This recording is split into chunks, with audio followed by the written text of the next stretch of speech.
Buenas tardes, hermanos, que el Señor les bendiga.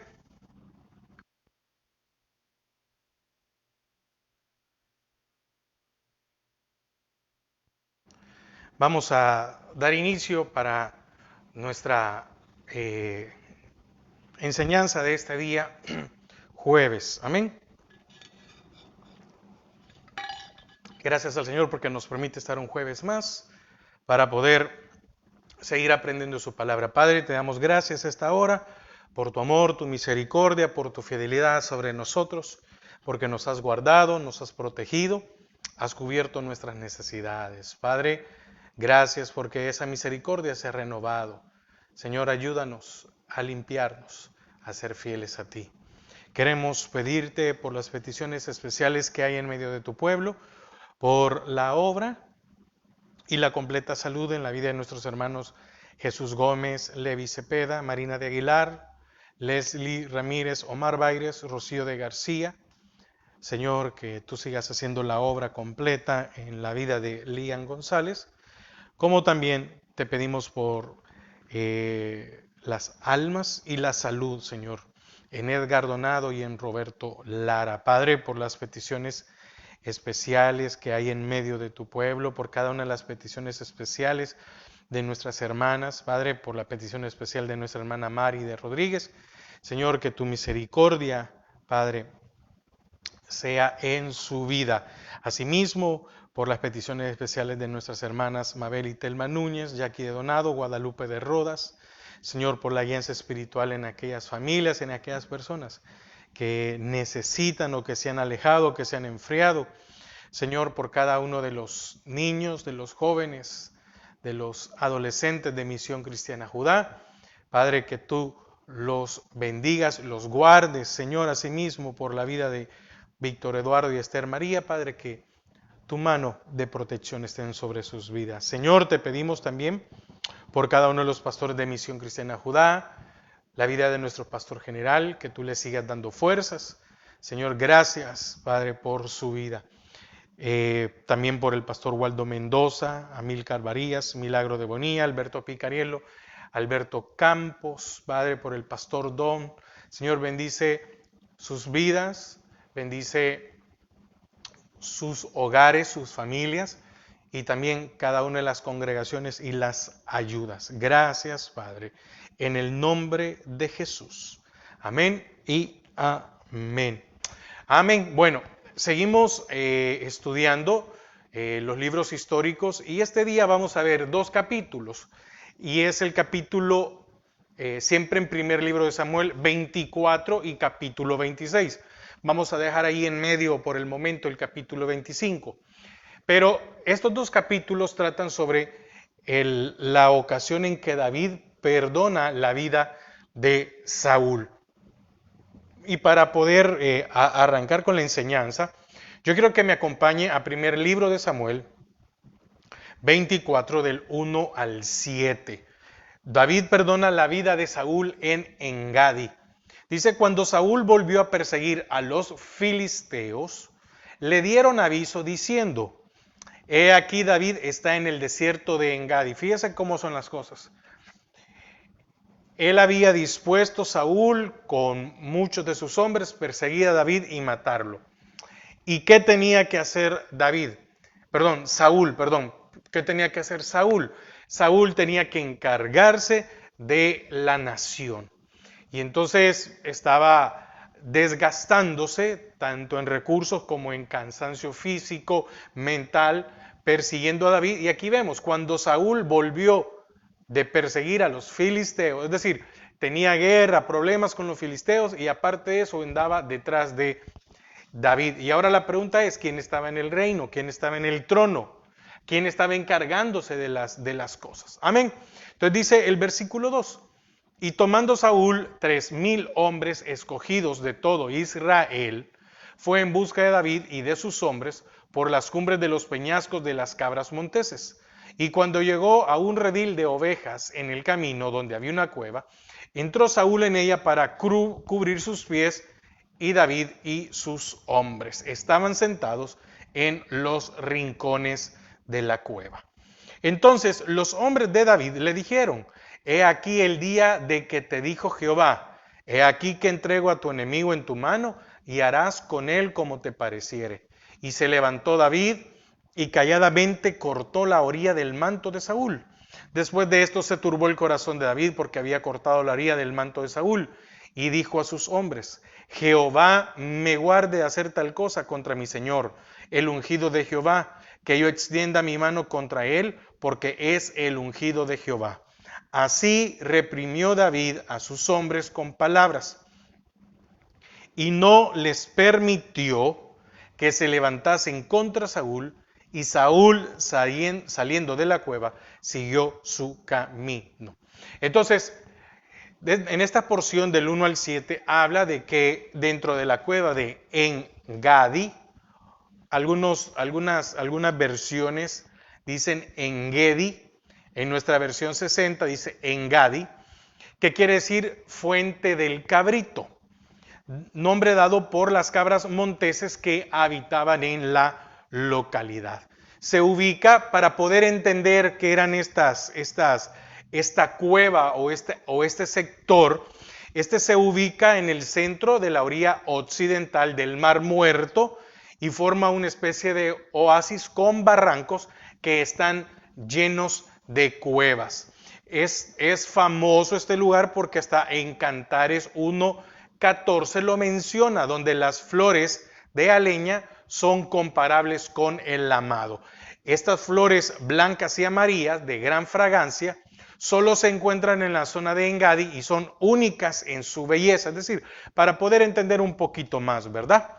Ahora, ¿qué nos relata aquí el versículo 3? De que Saúl llega a cierto lugar de la zona que se describe como un corral o un lugar cerrado alrededor de la entrada de una cueva.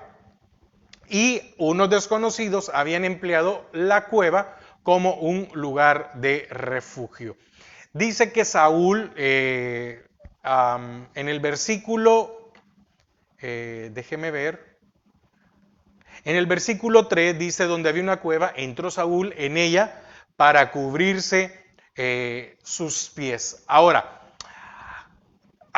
la traducción de lo que quiere decir esto es que Saúl entró a hacer sus necesidades. Amén. Entró a hacer sus necesidades. Y entonces, cuando una persona está haciendo sus necesidades, se vuelve vulnerable ante un ataque o ante alguna situación, ¿verdad? Mire cómo estaba. Porque la pregunta es, ¿a qué entró a la cueva para cubrirse los pies? Literalmente lo que habla es que entró para hacer sus necesidades.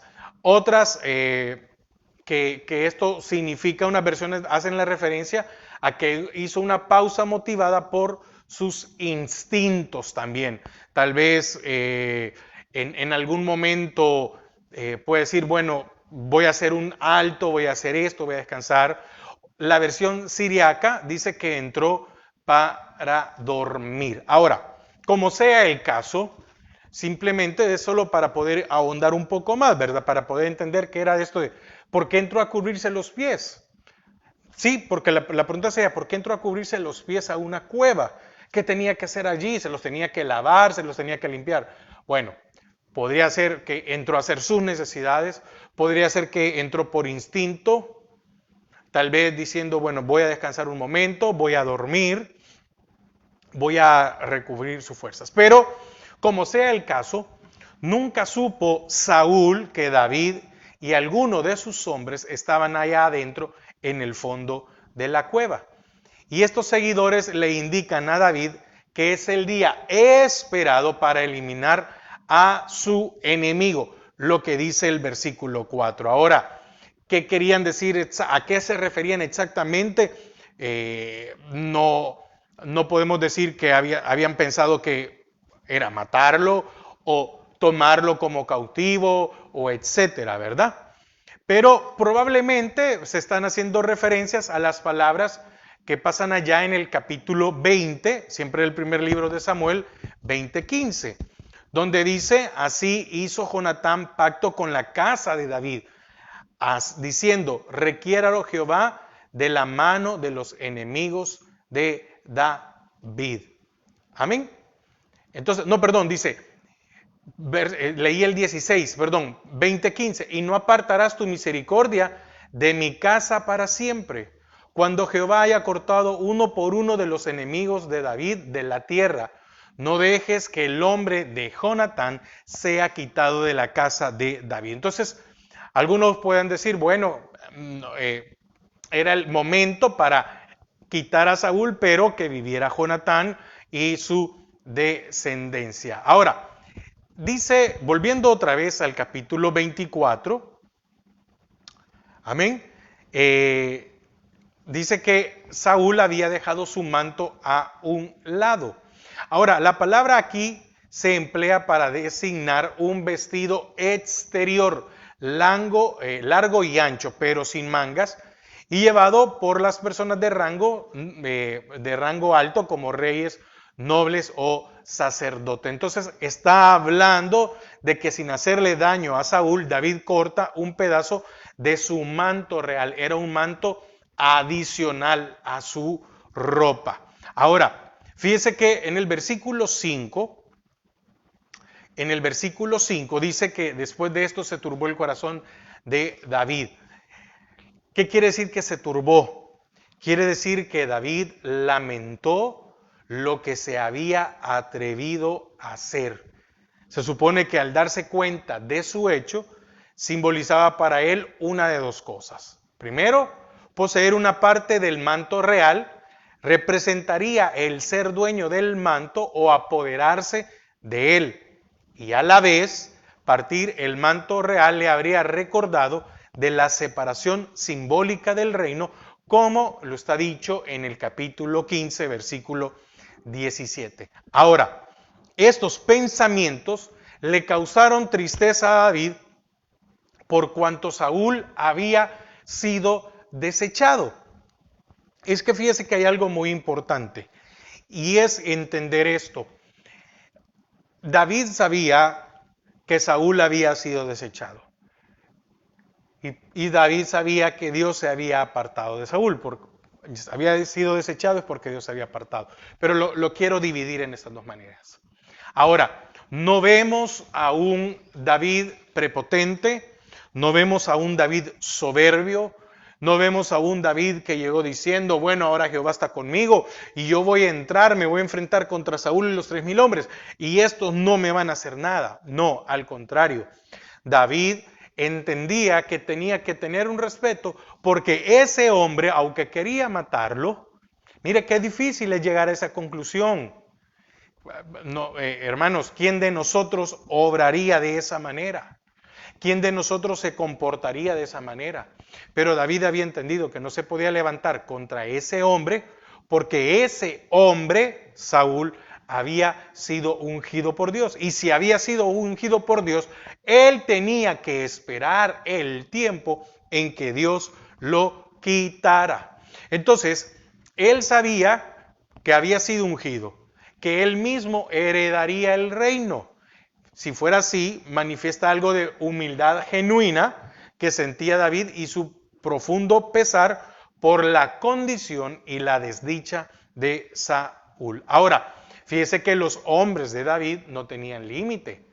Viendo la oportunidad tan ideal, se precisaban unas palabras bien convincentes para refrenar esas inclinaciones sanguinarias. Entonces, David les hace ver en el capítulo 10, en el capítulo 6, perdón, versículo 6 del capítulo 24, y dijo a sus hombres, oiga lo que les dice, Jehová me guarde de hacer tal cosa contra mi Señor. Fíjese que ni aún en las palabras le faltó el respeto, porque déjeme ocupar una palabra. Imagínese que David hubiera dicho, este desgraciado, este maldito Saúl, espéreme, por favor no me juzgue mal, estoy ocupando esas palabras, ¿por qué razón? ¿Qué palabras saldrían de nosotros si nosotros hubiéramos estado en la condición de Saúl? ¿Cómo nos hubiéramos referido de Saúl? Muchas veces hay momentos en que cuando sucede algo muy delicado, se salen malas expresiones de nuestras bocas. Algunos en los pensamientos y otros no pueden refrenar su lengua y ocupan expresiones, malas palabras para referirse a alguien. Pero David dice, Jehová me guarde de hacer tal cosa contra mi Señor. Pudo haber dicho, Jehová me haga tal cosa contra el rey, en cierta manera de separarse, contra el rey o contra Saúl. Pero oiga, Jehová me guarde de hacer tal cosa contra mi Señor. Y oiga lo que le dice después, el ungido de Jehová. 2, 3, que yo extienda mi mano contra él. Le dijeron, hazle daño, es tu tiempo. No, primero es mi Señor. Pero ¿cómo es posible, David, si te está siguiendo, si te quiere matar? Es mi Señor. ¿Por qué es mi Señor? Porque es el rey. Punto. El Señor no lo ha quitado. Si hasta el día de hoy, David les decía, si hasta el día de hoy Dios ha permitido que Él siga siendo el rey, es mi Señor, porque Él es el rey, Él es la autoridad. ¿Qué hubiera pasado si David hubiera hecho caso a las palabras de estos hombres? Se hubiera metido en un gran problema con el Señor. Y entonces en el 7 dice, así reprimió David a sus hombres con palabras y no les permitió que se levantasen contra Saúl. Y Saúl, saliendo de la cueva, siguió su camino. Entonces, David, ¿qué les hace ver? Que todavía él es el ungido de Jehová y que habiendo sido ungido por Dios, solo Dios lo podría desheredar. Entonces, con amenazas de culpabilidad, David reprime a sus hombres porque la palabra que en hebreo tiene esto de reprimir, tiene la idea de despedazar o cortarse en pedazos con sus palabras. Es decir, estaba cortando en pedazos las ideas de matar a Saúl de parte de ellos. Entonces, apenas prevalecía el deseo del jefe de David, del jefe de ellos, porque le estaba diciendo, ustedes me tienen respeto a mí, que yo soy, ahora me han hecho su autoridad. Sí, entonces les queda prohibido levantar o poner una mano contra ese hombre. No pueden tocarlo. Y en ese momento Saúl sale de la cueva sin noción alguna de que había estado en un peligro mortal. Entonces, ¿qué tenemos que admirar de David? Que se mantuvo fiel a sus convicciones en vez de ceder a sus emociones. Una cosa son las convicciones y otra cosa son las emociones. Muchos de nosotros fallamos porque cedemos a nuestras emociones y no a nuestras convicciones. Un ejemplo, voy a poner un ejemplo por algo que yo he visto y que lo he vivido aquí en este país. He visto cómo muchas personas han salido, y voy a hablar de nuestra iglesia, no tengo que hablar de ninguna otra iglesia, pero he visto cómo muchas personas han salido de nuestra iglesia de allá en El Salvador y se trasladan para este país. Y entonces allá tenían unas convicciones y tal vez lo que les ayudaba a estos hermanos estando allá eran que todos participamos de estas convicciones. Un ejemplo, celebrar alguna fecha pagana. Ahí dejémoslo. Pero cuando se viene a este país, la nostalgia, la soledad, inunda las emociones. Y por las emociones se llega a celebrar alguna fiesta pagana en donde prevalecieron las emociones y no las convicciones. Ahora, hagamos un ejemplo mayor. En el sentido de que la palabra de Dios es una regla para nuestras vidas, la cual debería de ser una convicción para nosotros. Pero muchas veces las emociones nos llevan a quebrantar la palabra de Dios. Entonces, David no cedió a sus emociones, sino que prevalecieron sus convicciones. David sabía de que estaba siendo perseguido. 3,000 hombres. 3,000 hombres que probablemente, no sabemos, pero podríamos creer que estaban convencidos de agradar a Saúl. Y dice, oiga lo que decía la palabra al principio, de que fueron de todo Israel. De todo Israel. Quiere decir que aún de la misma tribu de David. Entonces, la unción que llevaba Saúl había venido de Jehová y no se podía abrogar, sino solamente por Dios mismo que se la había dado. Entonces, en el versículo 8 vemos que hay del 8 al 22 vemos que hay una conversación entre David y Saúl. Y dice, versículo 8, también David se levantó después y saliendo de la cueva dio voces detrás de Saúl diciendo, mi señor el rey. Mire cómo le habló. No le dijo, hombre sanguinario que me quiere matar, hey tú, usurpador del reino, porque ahora a mí me ungieron como rey. No, no, no, no. Mi señor el rey. Y cuando Saúl miró hacia atrás, David inclinó su rostro a tierra e hizo reverencia. Hermanos, ahora entendemos por qué el Señor dijo, me he buscado a uno que conforme a mi corazón. Y dijo David a Saúl, ¿por qué oyes las palabras de los que dicen, mira, que David procura tu mal? He aquí, han visto hoy tus ojos cómo Jehová te ha puesto hoy en mis manos en la cueva. Y me dijeron que te matase, pero te perdoné, porque dije, no extenderé mi mano contra mi Señor, porque es el ungido de Jehová. Mira, y mira, oiga la forma en cómo le habla en el 11. Y mira, Padre mío, mira la orilla de tu manto en mi mano, porque yo corté la orilla de tu manto y no te maté. Conoce, pues, y ve que no hay mal ni traición en mi mano, ni he pecado contra ti. Sin embargo, tú andas a casa de mi vida para quitármela. Juzgue Jehová entre tú y yo, y véngueme de ti Jehová, pero mi mano no será contra ti. Como dice el proverbio de los antiguos, de los impíos saldrá impiedad, así que mi mano no será contra ti. Le está diciendo, yo no soy ningún impío, yo no soy malo, yo no soy perverso, por eso no va a salir maldad de mí. Ahora, podría ser un mensaje también diciéndole, ¿qué hay en tu corazón, rey mío? ¿Por qué quieres matarme? Es porque entonces hay impiedad en tu corazón. 14.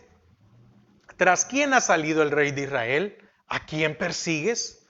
¿A un perro muerto? ¿A una pulga?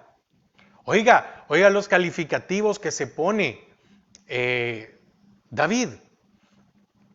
15. Jehová pues será juez y él juzgará entre tú y yo. Él vea y sustente mi causa y me defienda tu mano. Entonces, esta es la primera vez que habían hablado desde que David huyó de su casa meses antes. Allá está en el capítulo 19, versículo 10.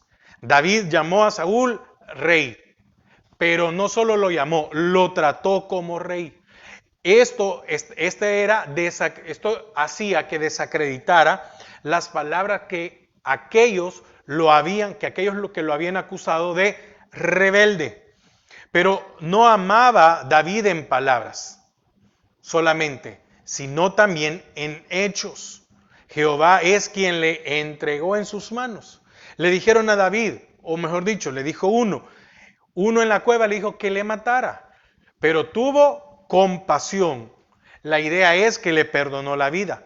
Tiene el pedazo del manto para probar que respetaba su vida y no haría ningún mal. Entonces, con palabras y hechos, afirma David su inocencia. Entonces, no hay motivo por el cual Saúl debía de cazar como si fuera David un animal. Y entonces, ¿qué hace David? Reclama el juicio de Dios, porque dice en el 12, juzga Jehová entre tú y yo. Oiga, qué valor si nosotros llegamos a ocupar esto con alguien y no somos inocentes? Juzgue Jehová entre tú y yo. Entonces, como los únicos que sabían que había pasado entre ellos era David y Saúl. David sabía que no le había hecho nada. Perdón, Saúl sabía que no le había hecho nada. Y David sabía que lo había querido matar. Entonces, y después en el versículo 15 lo menciona 3 veces. Jehová pues será juez y él juzgará entre tú y yo. Él vea y sustente mi causa y me defienda de tu mano. Entonces aquí menciona juez, juicio, amén, ¿qué pasa en esto? Ahora, versículo 16. Y aconteció que cuando acabó de decir estas palabras, Saúl dijo, ¿no es esta la voz tuya, hijo mío David? Y alzó su voz y lloró. Y dijo a David, más justo eres tú que yo, que me has pagado con bien, habiéndote yo pagado con mal. Tú has mostrado hoy que has hecho conmigo bien, pues no me has dado muerte, habiéndome entregado a Jehová en tu mano. Porque ¿quién hallará a su enemigo y lo dejará ir sano y salvo? Quiere decir que Saúl no hubiera hecho lo mismo con David. Seguimos, 19. Jehová te pague con bien por lo que en este día has hecho conmigo. Y ahora, como yo entiendo que tú has de reinar, oiga, qué tremendo, qué difícil. Y que el reino de Israel ha de ser en tu mano firme y estable, júrame pues ahora por Jehová que no destruirás mi descendencia después de mí, ni borrarás mi nombre de la casa de mi padre. Entonces David juró a Saúl, y se fue Saúl a su casa, y David y sus hombres subieron al lugar fuerte. Ahora, ¿cómo llamó David a Saúl? Padre mío. Por eso, allá en Proverbios 15:1 dice que la palabra blanda aplaca la ira, o la suave respuesta quita la ira. Entonces, había demostrado David respeto, humildad y cariño. Y esto quebrantó y es tocado Saúl y llora. Entonces, ¿qué pasa? Que la realidad y grandeza de la situación, la realidad ¿cuál es? La realidad fue que estuvo en manos de David para matarlo. Y la grandeza fue que tuvo compasión de él. Entonces lo saca de ese egocentrismo. Y fue un tratamiento, un choque que interrumpió la continuidad de sus pensamientos obsesivos, ¿verdad? Querer matarlo. Entonces, Saúl de repente ve a David como alguien bondadoso y justo, porque se lo dice en el 17, más justo eres tú que yo, que me has pagado con bien, habiéndote yo pagado con mal. Recuerde que era su yerno. Mire qué increíble, ya eran familia. Entonces, ¿qué demostró esto a Saúl? Que David le había demostrado un amor grande.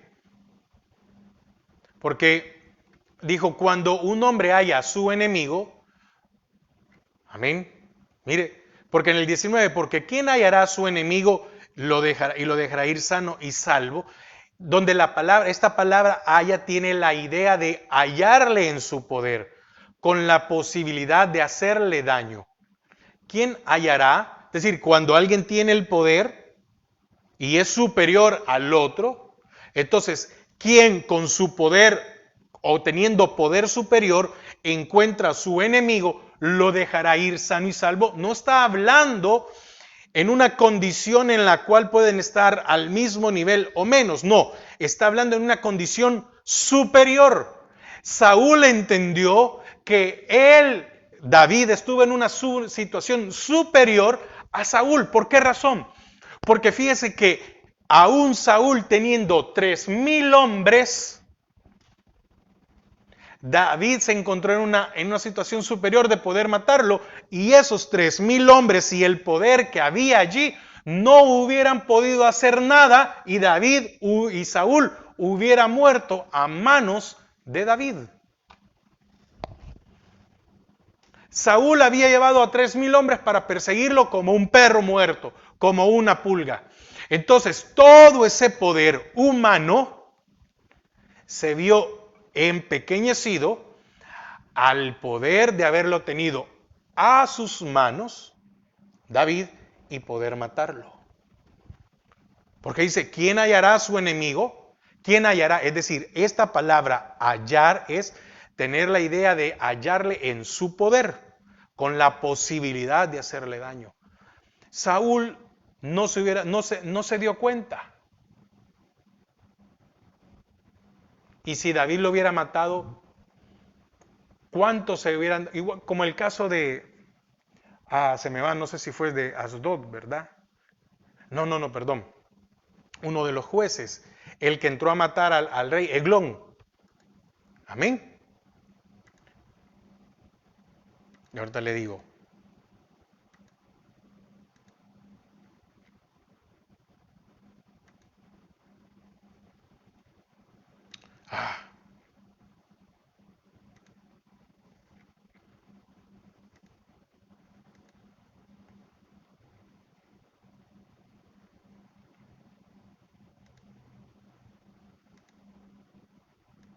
Ahorita se me fue. Bueno, sigamos. Ahod, perdón. Recuerde cuando Ahod entró a matar a Eglón. Lo mató en el cuarto, él salió, nadie se dio cuenta. Y al final se vinieron a dar cuenta que Ahod había matado a Eglón cuando ya estaba lejos. La misma situación. David hubiera matado a Saúl y nadie se hubiera dado cuenta. Amén. Entonces, Saúl no está impresionado solamente por lo que hizo o no hizo David, sino por lo que era. Porque sus hechos se manifestaron como evidencia de su carácter y esto le constriñó a Saúl y le obliga a cambiar de pensamiento. Ahora, David, sin embargo, sabía que Saúl no cambiaría de inmediato. Podría fácilmente sufrir un relapso de neurosis y volver a lo mismo de antes. Efectivamente, eso es lo que pasa, ¿verdad? Así que David y sus hombres subieron a la fortaleza. David crece en su fe y su confianza en Dios se madura, o él madura espiritualmente por medio de estas aflicciones. Ahora, capítulo 26. Ahora vamos al contraataque de David. Porque David perdona otra vez a Saúl. Hermanos, yo creo que ¿cuántos de nosotros podríamos llegar a decir que David fue una persona muy torpe? ¡Qué tonto! ¿Qué está haciendo? Otra vez lo perdona. Ahora, ¿cuántas veces nosotros le hemos fallado al Señor y Él nos perdona? ¿Cuántas veces alguien nos ha señalado como pecadores, hacedores de pecado y el Señor tiene misericordia? Porque fíjese que Él en su poder podía habernos destruido y manda a su Hijo para que nos salvara. Entonces, con su poder, en vez de destruirnos, tuvo compasión de nosotros y nos salvó. Me he hallado a uno conforme a mi corazón. Amén. Capítulo 26, del 1 en adelante. David perdona la vida de Saúl en Sif. Vinieron los sifeos a Saúl en Gabaa, diciendo, ¿no está David escondido en el collado de Aquila, al oriente del desierto? Saúl entonces se levantó y descendió al desierto de Sif, llevando consigo otra vez 3,000 hombres escogidos de Israel para buscar a David en el desierto de Sif. Y acampó Saúl en el collado de Aquila, que está al oriente del desierto, junto al camino, y estaba David en el desierto, y entendió que Saúl le seguía en el desierto. David, por tanto, envió espías y supo con certeza que Saúl había venido. Y se levantó David y vino al sitio donde Saúl había acampado. Y miró David el lugar donde dormían Saúl y Abner, hijo de Ner, general de su ejército. Y estaba Saúl durmiendo en el campamento y el pueblo estaba acampado en derredor de él. Entonces David dijo a Ahimelech Eteo y a Abisaí, hijo de Sarbia, hermano de Joab: ¿Quién descenderá conmigo a Saúl en el campamento? Y dijo Abisai: yo descenderé contigo. Entonces, aquí lo que estamos viendo es que la propuesta de David es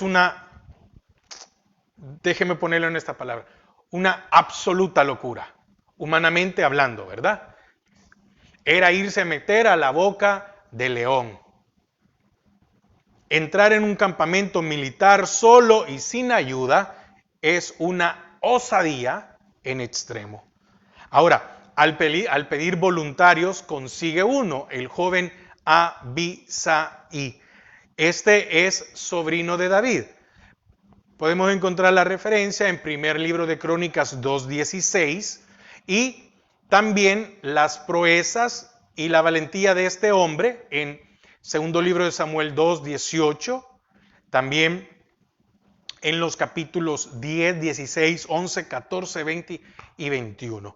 Ahora, ¿quién fue este Abisai? Fue el principal de los 30 valientes de David, según segundo de Samuel 23:18, y salvó la vida de David matando a un gigante de los filisteos. Entonces, sin duda, el espíritu de guerra y valentía corría en sus venas. Pero es interesante que antes de David, no había en Israel quien se atreviera a desafiar a los gigantes. Mire cómo son las cosas. David se enfrenta a los gigantes y despertó a valientes. Muchas veces nosotros somos llamados a enfrentarnos en ciertas situaciones y despertar a los demás que lo pueden hacer. Amén. Entonces, el liderazgo de David, por el ejemplo y liderazgo de David, surgieron varios después. David es un líder grande, tremendo, inspirando a sus seguidores y dándoles ejemplos que debían de seguir. Y fíjese que estos no le seguían por obligación, sino voluntariamente. Le seguían por amor. Así como usted y yo debemos de seguir al Señor, voluntariamente y por amor. Entonces, sigamos leyendo. Versículo 7. David pues y Abisai fueron de noche al ejército. Y aquí que Saúl estaba tendido, durmiendo en el campamento, y su lanza clavada en tierra a su cabecera, y Abner y el ejército estaban tendidos alrededor de él. Entonces dijo Abisai a David: hoy ha entregado Dios a tu enemigo en tu mano. Ahora pues, déjame, ya que tú no lo quieres hacer, David, ya que tú allá le perdonaste y tú dijiste que tú no ibas a levantar tu mano contra él, déjamelo a mí. Yo voy a cargar aún si Dios me quiere pasar un juicio. Oiga, vamos a ver aquí algo con respecto a que no era la mejor, pero lo que había llegado a despertar David en estos hombres era a dar su vida y a llevar un castigo en vez de su líder. Esto es amor. Dice, versículo 8, hoy ha entregado Dios a tu enemigo en tu mano. Ahora pues déjame que le hiera con la lanza y lo enclavaré en la tierra de un golpe y no le daré segundo golpe. Tú, como lo amas, voy a hacer que muera de una sola vez. Y de esa vez que le clave, no se va a volver a levantar. Le estaba diciendo, está dormido y no va a sentir la muerte. Le estaba diciendo, David, déjame hacerlo porque Saúl no va a sufrir. Ahora, yo lo que quiero poner en cuenta es que ellos estaban conscientes del respeto que le tenía David a Saúl. Amén. 9. Y David respondió a Abisai: no le mates, porque ¿quién extenderá? Ahora, allá dice, yo no podré hacerlo, pero ahora incluye a los demás. Ya les había dicho, nadie puede. Pero aquí, ¿quién extenderá su mano contra el ungido de Jehová? Y será inocente. No, no, no, Abisai. No, ¿cómo vas a creer? ¿Cómo voy a permitir que lo mates por mí? Y después Dios va a pasar un juicio contra ti. 10. Dijo además David, vive Jehová, que si Jehová no lo hiere, o su día llegue para que muera, o descendiendo en batalla perezca, guárdame Jehová de extender mi mano contra el ungido de Jehová. Pero toma ahora la lanza que está a su cabecera y la vasija de agua, y vámonos. Se llevó pues David la lanza y la vasija de agua de la cabecera de Saúl y se fueron. Y no hubo nadie que viese, ni entendiese, ni velase, pues todos dormían, porque un profundo sueño enviado de Jehová había caído sobre ellos. Entonces pasó David al lado opuesto y se puso en la cumbre del monte a lo lejos, habiendo gran distancia entre ellos. Y dio voces David al pueblo y a Abner, hijo de Ner, diciendo, ¿no respondes, Abner? Entonces Abner respondió y dijo, ¿quién eres tú que gritas al rey? Y dijo David a Abner, ¿no eres tú un hombre? ¿Y quién hay como tú en Israel? ¿Por qué? Pues no has guardado al rey tu señor, porque uno del pueblo ha entrado a matar a tu señor el rey. Esto que has hecho no está bien. Vive Jehová, que sois dignos de muerte, porque no habéis guardado a vuestro Señor, al ungido de Jehová. Mira pues ahora, ¿dónde está la lanza del rey y la vasija de agua que está a su cabecera? Amén. Entonces, de parte de Jehová tenía que haber venido esta situación o la idea a David de haber descendido al campamento de Saúl. Fíjese que David pudo comprender una cosa, y es que cuando vio que pudieron entrar y que nadie los vio y que todos estaban dormidos y que aún hasta pudieron platicar, algo que no pudo notar Abisai fue que sí lo notó David, es que esto era de parte de Dios. Que Dios había controlado aún el medio ambiente. Porque no era normal, no era natural. Dios había mandado un sueño para que nadie se diera cuenta. Y todavía hasta platican. ¿Cómo era posible que pudieran entrar hasta donde estaba el rey y nadie se diera cuenta? Entonces, Jehová envió sobre Saúl y sobre sus soldados un profundo sueño para que no se despertaran. Fíjense que aquí la palabra sueño es la que también se utiliza ya en Génesis 2:21. Amén. En donde puso un sueño sobre Adán para sacar a Eva. Entonces, este sueño no es un sueño de cansancio, sino algo como una anestesia divina aplicada al hombre. Entonces, Dios hizo caer sobre Adán un sueño profundo, Génesis 2:21, para poder sacarle del costado hueso y carne para la creación de Eva. Mire qué tremendo. Entonces, David se da cuenta que aquí había algo que no era normal. David se da cuenta que aquí había algo normal. Y no pensó, qué suerte tengo o qué suerte tenemos con Abisai. No, dijo, esto Dios lo ha hecho. Esto Dios lo ha permitido otra vez. Porque he tenido la oportunidad y no le he ocupado para matarlo. Entonces, el sueño que experimentó Saúl y sus hombres fue una intervención de Dios. Un milagro, ¿verdad? Nada, no podemos ocupar otra palabra más que un milagro. Entonces, ahora, vemos lo que le dice Abisai a David. Pero la palabra de David prevalecía al pensamiento o a lo que quisiera hacer Abisai. Este Abisai era valiente, pero no siempre prudente. Mire cómo son las cosas. Hay mucha gente que es valiente, pero es imprudente y por eso son derrotados. Para no ser derrotados y para que el Señor nos respalde, necesitamos ser valientes, pero prudentes. Porque las dos cosas se complementan. Hay situaciones en las que usted y yo no tenemos que enfrentarnos. No es nuestro problema. Es problema del Señor. Y hay en otras situaciones en las cuales usted y yo tenemos que actuar. Pero esto va ligado con la prudencia. Y la prudencia está conectado a nuestro pensamiento y a nuestra lengua. Y muchas veces nosotros hablamos sin pensar. Entonces, Abisai había sido alguien valiente pero sin prudencia. David era alguien valiente pero con prudencia. Y le estaba enseñando a Abisai lo que había que hacer, cómo había que comportarse. Entonces, y para que Abisai entendiera y fuera prudente, David le vuelve a explicar el concepto de ungido.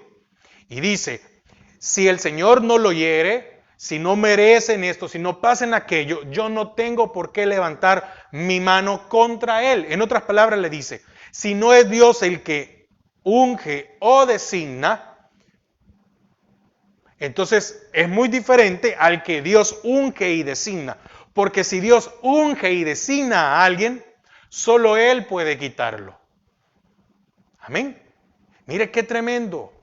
Qué interesante poder ver la forma en que David podía comprender las cosas en un momento en donde las emociones no lo dominaron. ¿Qué pasaría si nosotros nos ponemos en un momento en el cual una persona que nos ha hecho tanto daño, lo tenemos enfrente y tuviéramos la posibilidad de poder decirle lo que quisiéramos y aún más poder destruirlo? ¿Qué haríamos?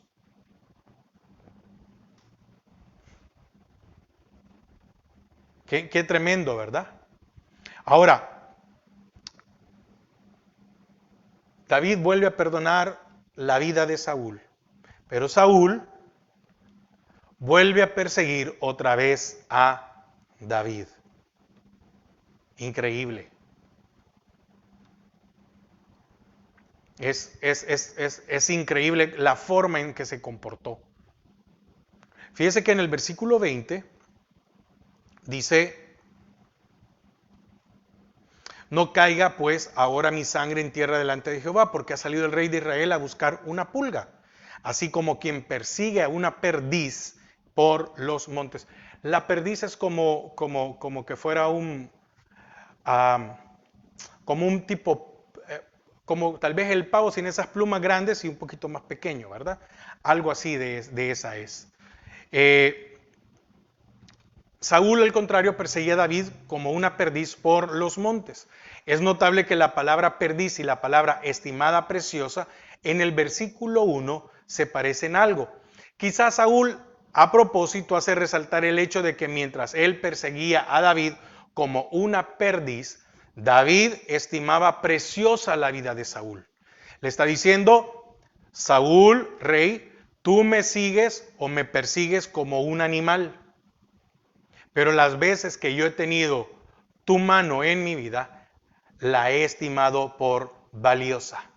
Entonces, ¿qué hizo? Se llevó la lanza de Saúl consigo. Esa misma lanza clavada en la tierra que había clavado Saúl en la pared cuando se la tiró a David allá en el 19:10. Se llevó también su vasija de agua, el elemento imprescindible de una tierra cálida. Ahora, ¿qué pasa después de esto? David se dirige a Abner, el fiel general de Saúl, y el tío, posiblemente, el primo del rey. Este era un hombre de buen carácter y estimado por David. Al fin murió asesinado por Joab y Abisai y endechado por David, que lamentan su muerte. Aquí se puede imaginar, quiero leerle, vamos a seguir leyendo, porque creo que me quedé en el 16. Perdón.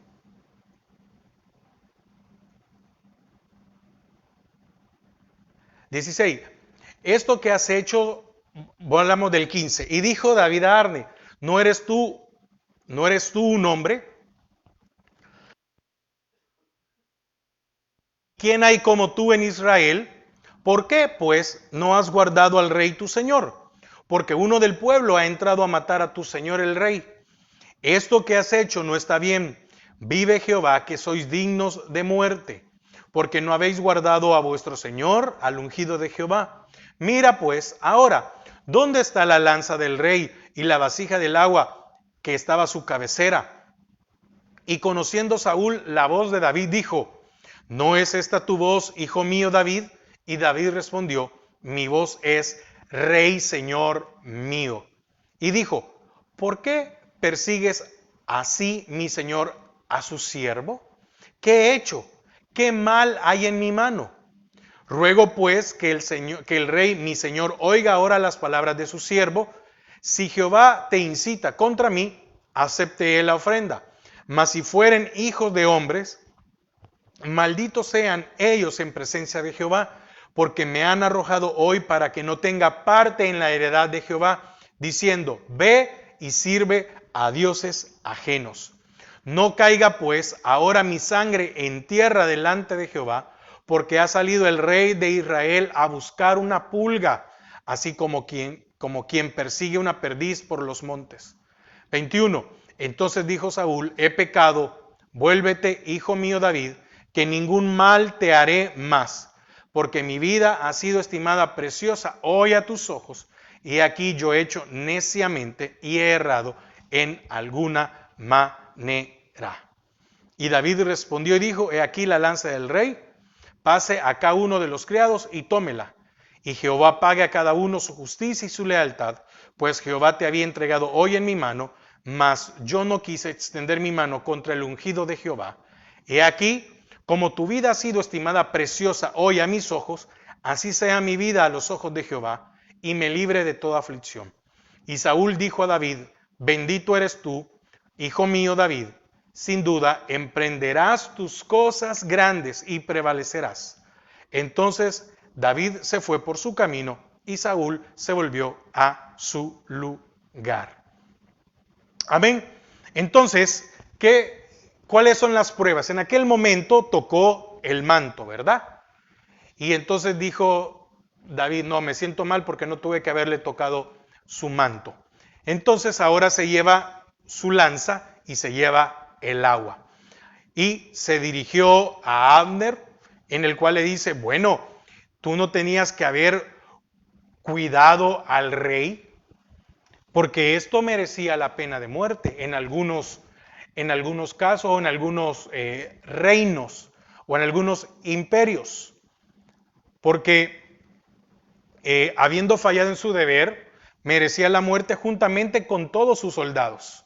Si no se recuerda ya en Hechos 12:9, ¿verdad? Hace pensar en los soldados romanos de Herodes que murieron por haber dejado escapar a Pedro. Ahora, David no se había identificado, pero el rey reconoció su voz. Mire qué tremendo esto, ¿verdad? Es que, mire, cuando alguien no es justo, no olvida aún la voz a aquel que se le ha hecho daño. Y vemos que en el 24:16 y en el 26:17 llama 3 veces, hijo mío. Podríamos decir que fue un sentimiento de ternura y cariño que le domina momentáneamente. Ahora, las circunstancias le hacen volver a la realidad y darse cuenta que había sido engañado por su neurosis y por aquellas acusaciones falsas, con tal de congraciarse con el rey, que habían dado paso al consentimiento de las falsas acusaciones contra David. A estos David los acusa en el 19 de malditos, detestados y aborrecidos. Pero David deja lugar para las eventualidades que Dios mismo haya incitado a Saúl para que le persiguiera. Y en tal caso ruega que acepte una ofrenda de olor grato, ¿verdad? No es muy claro aquí quién ofrecería la ofrenda, si David o Saúl. Pero la palabra ofrenda se refiere casi siempre a la harina en vez de ser sacrificio cruento, ¿verdad? Representa una vida santificada y ofrecida a Dios de manera voluntaria. Probablemente está diciendo David que el espíritu incitador o tentador saldrá o se quitará con una entrega total de vida por parte de Saúl, que ya había sido muestra otra vez y que esto tenía que parar y que Saúl ya no debía de experimentar ningún deseo más por perseguir a David, o que David ofrecería una ofrenda para apaciguar a Dios, porque probablemente esto era de parte de Dios y tal vez Dios estaba pasando cuentas con David. Mire todo lo que abarca David. Fíjese que David no viene y le dice, tú eres un cruel, tú eres no sé qué, tú me quieres matar. No, no va. Bueno, déjame, levantemos una ofrenda, porque si yo he hecho algo malo, no seas tú quien acabe con mi vida, sino que sea el Señor el que pase cuentas conmigo. ¿O no se lo dijo allá en el capítulo 24? Júzgueme, Jehová. Le estaba diciendo otra vez, mira, no te levantes contra mí, que sea Jehová que me acabe. Si yo he hecho algo malo, que sea Jehová el que me destruya. Pero fíjese que aquí David no le echa la culpa a nadie. No empezó a repartir culpas, a repartir culpas, a repartir culpas. David estaba consciente de que lo que había con él era una injusticia. Sí, él estaba consciente, pero la manera en tratar la situación con aquel que lo quería matar es un ejemplo para saber cómo tratar aquellas situaciones cuando alguien quiere destruirnos porque se ha levantado contra nosotros o ha levantado falso. David protesta haber sido expulsado sin motivo de su herencia. Amén. Y lo habían sacado, expulsado del lugar de adoración. Prácticamente como el que le están diciendo, mira, ve a servir a otros dioses o ve a adorar a otros lugares. ¿Qué muestra David? Que él había actuado con justicia y lealtad. Y la prueba, una vez más, de esta verdad sería la entrega de Saúl en sus manos. Le dice en el versículo 4, tu vida la he tratado como algo valioso, como algo grande o como algo magnificado. Había manifestado los atributos y las características de Dios, estimando la vida de Saúl como algo de gran valor. ¿Por qué era algo de gran valor? Primero, porque él no le podía quitar la vida. Segundo, porque era el ungido de Jehová. Y tercero, porque era el rey de una nación. Entonces, era una vida importante, era una vida grande. Eso es lo que había entendido Saúl. Perdón, eso es lo que había entendido David de Saúl. Pide nomás que Dios le mire a él de igual manera y le proteja. Ahora, para finalizar, versículo 25, y con esto vamos terminando. Saúl dijo a David, bendito eres tú, hijo mío David. Sin duda emprenderás tus cosas grandes y prevalecerás. Entonces David se fue por su camino y Saúl se volvió a su lugar. Podríamos decir que en el versículo 25 Saúl profetizó anunciando que David triunfaría y que luego volvió a su lugar. Parece que con esto Saúl se da por vencido porque nunca vuelve a perseguir a David. Fíjese que hay una historia que le quiero compartir rápido.